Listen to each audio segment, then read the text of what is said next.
अस्सलाम वालेकुम my YouTube family जी। आज मैं आपके साथ मटन टिक्का बोटी की रेसिपी शेयर कर रही हूँ, जो कि आप घर में बना सकते हैं बिना कोयलों के, बिना सीखों के। तो आपने इस रेसिपी को फुल देखना है और मसाले जो हैं वो आपने अच्छे से देखने हैं कि किस तरह से ऐड किए गए हैं।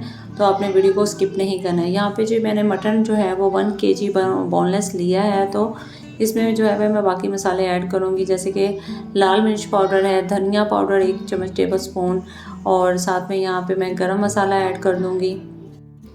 1 चम्मच जो है वो हल्दी पाउडर इसमें ऐड किया है, और साथ में ही इसमें ज़ीरा पाउडर ऐड करना है।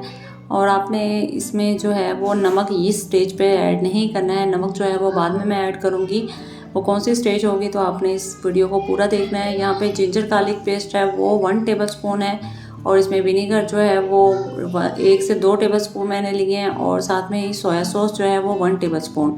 इन चीज़ों को आपने अच्छी तरह से मिक्स करना है। तो इस चीज़ का ख़ास ख्याल रखना है कि यहाँ पे मैंने नमक नहीं ऐड किया है। मैं इसलिए बार बार आपसे कह रही हूँ ताकि आप इस चीज़ की मिस्टेक ना करें। अच्छा जी, यहाँ पे लहसुन अदरक सोया सॉस ऐड करने के बाद यहाँ पे जो है वो मिंट लीव्स, धनिया नहीं मिंट लीव्स हमने इसमें ऐड करना है। उसको मैं कट करके, मिंट लीव्स जो है वो, इससे फ्लेवर बहुत अच्छा आता है। और मटन की आपने जो भी बोटी लेनी है वो बोनलेस हो, हड्डी वाला ना हो। हड्डी वाला क्योंकि गलने में टाइम लेता है, तो हमने इसको प्रेशर कुकर में बिना पानी के, बिना कोयलों के बनाना है। ये जी मिक्स कर लिया मैंने इसको अच्छी तरह से। अब एल्यूमिनियम फॉयल लगा के तो तकरीबन मैं ये 3 से 4 घंटे फ्रीज़र में रखूँगी। ये देखें जी, 3 से 4 घंटे के बाद फ्रीज़र में रखने के बाद ये मैंने आपके साथ एक मीडियम प्याज जो है वो लेना है, हमने चॉप्ड किया हुआ, वो हमने ऐड करना है। चॉप्ड करने के बाद इसमें जो है 1 टेबल स्पून जो है वो नमक अब मैंने इसमें ऐड किया है, इससे पहले नहीं ऐड किया था।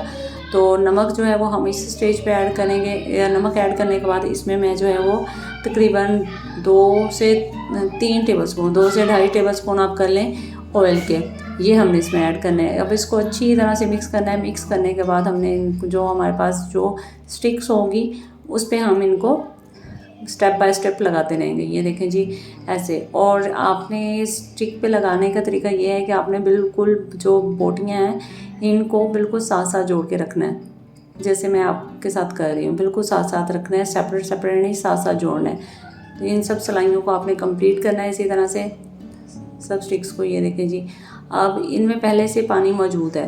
अब मैं प्रेशर कुकर में रख दिया मैंने, ऐसे ही रख देना है, कोई पानी इसमें ऐड नहीं करना है। ये प्याज है, प्याज भी अपना पानी छोड़ेगा, और जो मटन है वो भी। और ये देखें, ये जो मसाला बचा हुआ था वो भी मैंने इसमें ऐड कर दिया है।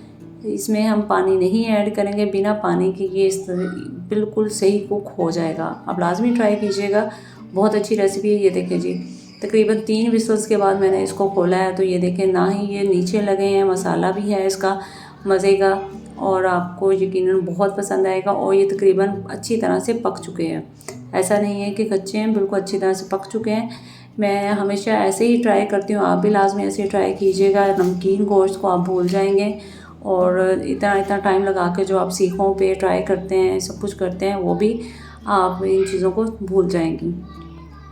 लाजमी ट्राई कीजिएगा, घर वालों को बहुत पसंद आएगा। और गार्निश के लिए यहाँ पे मैंने वाइट तिल किए हैं, ये देखिए कितना सॉफ्ट है। और आप लाइक शेयर सब्सक्राइब ज़रूर कीजिए।